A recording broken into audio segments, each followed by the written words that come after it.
what's up, everybody? Oh, stainless steel braided brake lines, they're springy. They don't just go where you want them to, and that it got me.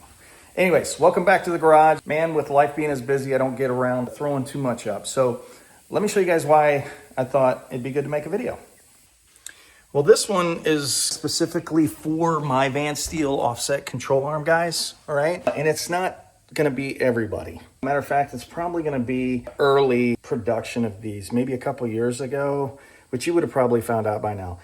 Could it be on anything you buy now? Maybe, I don't know. It has a lot to do with machining and production, right? So let me show you what I'm getting down to.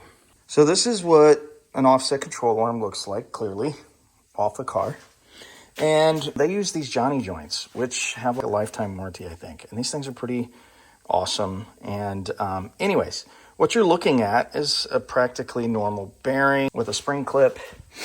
And what I noticed is when I went on a drive a couple days ago or a few days ago, the car was real darty. Now, it's odd to me. I got 600 miles on this car and some aggressive driving with my first autocross. And I went out the other day, it was about 45 degrees on those P1s, which are absolutely horrible.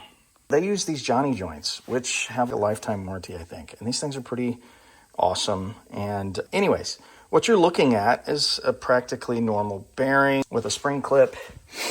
And what I noticed is when I went on a drive a couple days ago or a few days ago, the car was real darty. Now, it's odd to me. I got 600 miles on this car and some aggressive driving with my first autocross. And I went out the other day, it was about 45 degrees on those P1s, which are absolutely horrible. And the car was super darty. Unsafe. Just driving down the road, it just, as soon as I step on the gas, just to go on an on ramp, it started moving to the left and to the right, and way more than normal. Because I got these big tires and an 8-to-1 box, it's pretty normal for me to do that.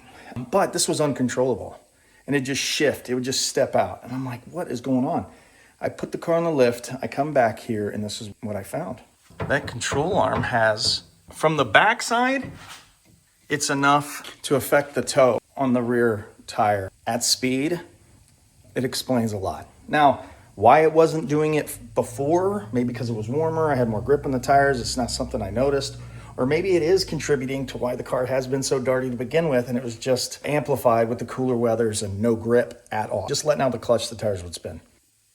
So I called Van Steel, talked to Eric down there, sent him a couple videos, and he thought that maybe they'd caught them all.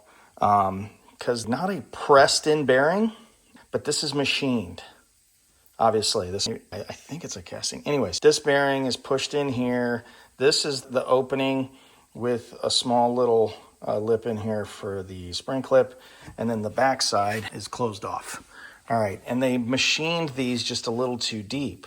So the Johnny joint would actually move in and out of the actual opening.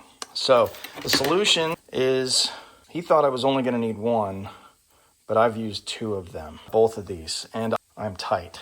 So if you have offset control arms and you don't do any real spirited driving, you're probably not going to notice it.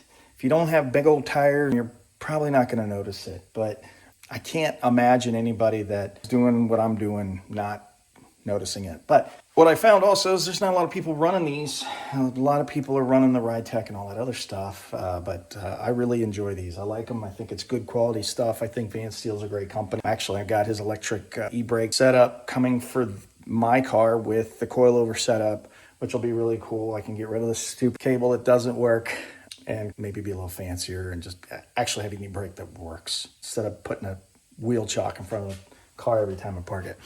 Anyways, couple cool things coming up. My other forged lines are coming back. I got them powder coated. Excited about that.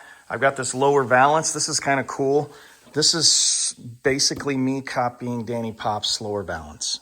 So I don't know what he used, but it looked like conveyor belt material to me for his lower valance.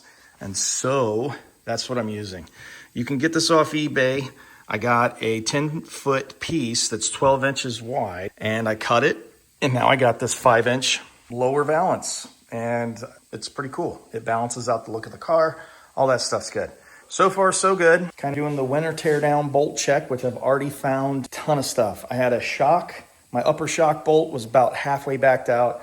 My radial arm mount for my rear brakes wasn't even tight. There was a half inch of thread showing. Crazy stuff. So check your stuff. If you drive it hard and beat on it, especially if you build it yourself like this guy, you can forget some stuff and die. So anyways, thanks for tuning in, I guess. And excited for next season. Hopefully see some of you guys out there. I saw some people out in Columbus, which I thought was cool. But next time I'm out, we'll be driving the car. So anyways, see you on the next one.